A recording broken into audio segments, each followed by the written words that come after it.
Salve amigos! Chegando na área com aquele boletim do final do dia falando das principais notícias do Vascão da Gama. Nas últimas horas, vem chegando, se acomode e vem comigo nessa, me dar uma moralzinha, hein? Deixar a sua curtida, fazer a sua inscrição e fortalecer assim o nosso trabalho na plataforma. Bom, neste boletim, meus amigos, vamos ao que interessa. Vou atualizar para vocês as informações sobre o Vasco, né? A sua preparação diante do jogo contra o Volta Redonda, se tem alguma novidade sobre possíveis reforços, de falar também do nosso adversário de sábado, o Voltaço.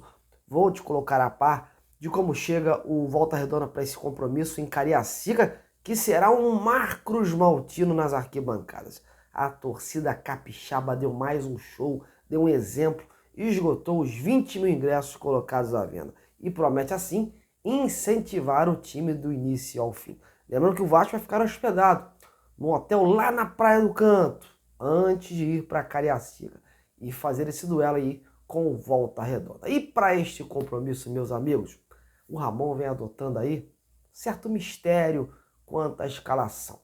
Com a proximidade do jogo de terça pela Copa do Brasil, há uma possibilidade do treinador fazer algumas mexidas, como a gente já vinha falando ao longo da semana, no sentido de evitar aí o desgaste de alguns jogadores. Mas isso também pode acontecer durante o jogo, né? Dependendo das circunstâncias da partida. Até porque o elenco do Vasco também não é assim tão numeroso que dê muitas opções ao treinador.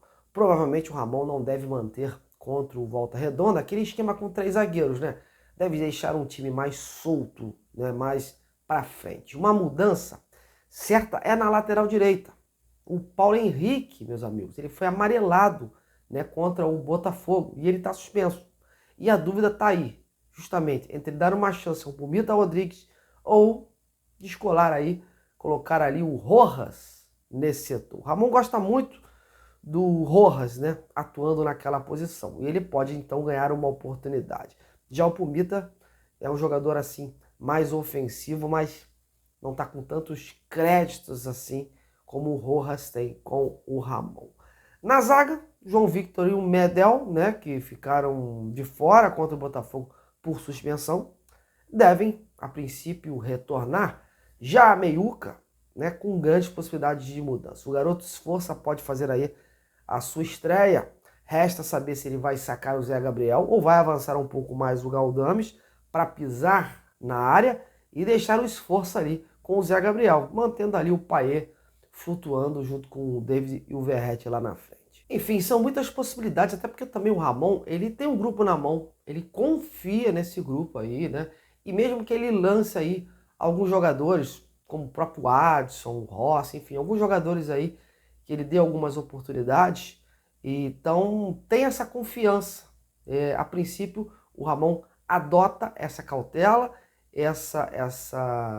esse silêncio, mas o treinador com certeza deve ter aí a sua preferência para esta partida. Mas o Vasco também não pode muito abrir mão desse jogo, né, meus amigos? Porque a classificação para as semifinais do Carioca não está também assim tão garantida. Né? O Botafogo e a Portuguesa estão atrás do Vasco e ainda tem possibilidade. E eles estão só torcendo para o Cruz Maltino tropeçar. Por isso todo cuidado é pouco. Porém, é inegável, né, que a Copa do Brasil é a menina dos olhos, é um chamariz, né? Além de garantir uma boa grana, à medida que avança de fase, é o caminho mais curto para disputar a Libertadores da América, né? Campeonato Carioca é Campeonato Carioca. Copa do Brasil, né, não tem nem comparação. E tem muito time se engraçando por aí, como foi o próprio caso do Souza, né, da cidade de Patos, da Paraíba, que ontem eliminou o Cruzeiro sem piedade, né? E na primeira fase. E hoje, inclusive, o próprio Curitiba também foi eliminado contra o Águia de Marabá.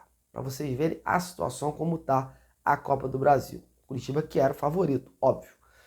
E o time do Marcílio Dias, pela temporada que vem fazendo, inclusive invicto em sua casa, é uma equipe muito mais organizada e competitiva que o time da Paraíba, que esses times aí que estão se engraçando. Em que pese, né, o Vasco jogar com a vantagem do empate para seguir adiante. E o Ramon sabe disso, né?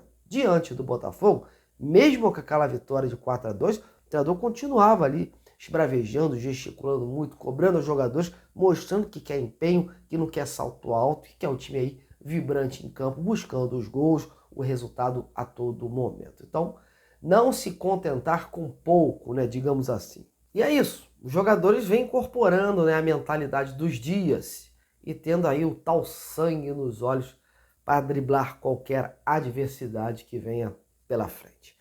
Bom, vamos falar rapidinho agora do Volta Redonda, até para o Vascaíno saber o time que vai, né, pegar o Vasco, nas condições do time que vai pegar o Vasco. Né? Eu tive a oportunidade hoje de apurar junto à assessoria do clube e trago algumas informações. O Voltaço fez um último treinamento, visando esse jogo contra o Vasco, na manhã desta quinta. Foi uma atividade tática onde o técnico Rogério Correia, que chegou há pouco tempo, substituindo o Felipe Maestro, tentou corrigir aí os erros de posicionamento. Ele fez algumas observações e realizou então ajustes na equipe, principalmente no setor ofensivo. Foi feito também uma bateria de finalizações e jogadas com bolas paradas, né? Volta Redonda tentando acionar esse rendimento, né, de atuar na bola parada. O Volta Redonda, inclusive, que vai ter 3 ausências nessa partida. 2 jogadores e o técnico. Rogério Corrêa foi expulso, né, no jogo contra a Portuguesa, e assim como o zagueiro Augusto. E na frente, o Lucas Oliveira, tá lembrado dele? Ele que veio do Bangu pro Vasco? Pois é, ele está emprestado pelo Vasco e há uma cláusula aí contratual que não poderá atuar contra o seu ex-clube. Lembrando que após esse jogo, o Vasco vai seguir fora do Rio, embarca imediatamente para Santa Catarina, onde pega o Marcílio Dias, então, na terça-feira, lá em Itajaí. Sobre reforço, pessoal, nenhum horizonte até o momento. Faltam 14 dias para o fim da janela e o Vasco deu uma reduzida na marcha nessa questão, né? A gente espera-se aí que na próxima semana, né, a gente tenha aí alguma novidade sobre o tema, pois é desejo contratar pelo menos mais uma peça ofensiva. De preferência, como eu dizia ontem, de um jogador mais completo, mais versátil, que possa agregar aí, tanto atuando pelas pontas, até fazendo a função do Verratti, de um reserva do Verratti, né? Eu, sinceramente, ainda acho muito pouco só um jogador ser contratado. É risco total, né? O Campeonato Brasileiro é uma competição longa. O jogador fica de fora por lesão, cartão. Se não tiver aí um bom grupo, acaba ficando no meio do caminho. E aí vai ter que ficar, né, na segunda janela ligando o alerta e buscando jogadores já expressos, como aconteceu o ano passado com Paulo Brax. Hoje, inclusive, eu recebi algumas informações de supostos nomes que o Vasco poderia estar negociando, tentando para o ataque. Porém, eu fui checar com as fontes, com as partes, e não é real. É como eu disse, o meu compromisso com vocês não é ficar aqui soltando nomes e mais nomes, né, sem ter uma certeza, né, em busca de visualizações ou algo mais. É informar com a verdade. Se tivesse rolado algo, nem que se tivesse sido uma consulta, certamente eu colocaria aqui para informar para vocês. Mas nada de concreto aconteceu, mas eu sigo buscando, sigo apurando aí com a antena ligada. Bom, meus amigos, eu estou indo nessa. Amanhã tem uma matéria especial aí sobre o Marcílio Dias, né, o time que vai pegar o Vasco aí na terça-feira. Vou trazer detalhes desse time aí para vocês ficarem cientes do que espera-se para terça-feira nessa batalha pela Copa do Brasil. Bom, então é isso. Um grande abraço, obrigado pela audiência, até a próxima.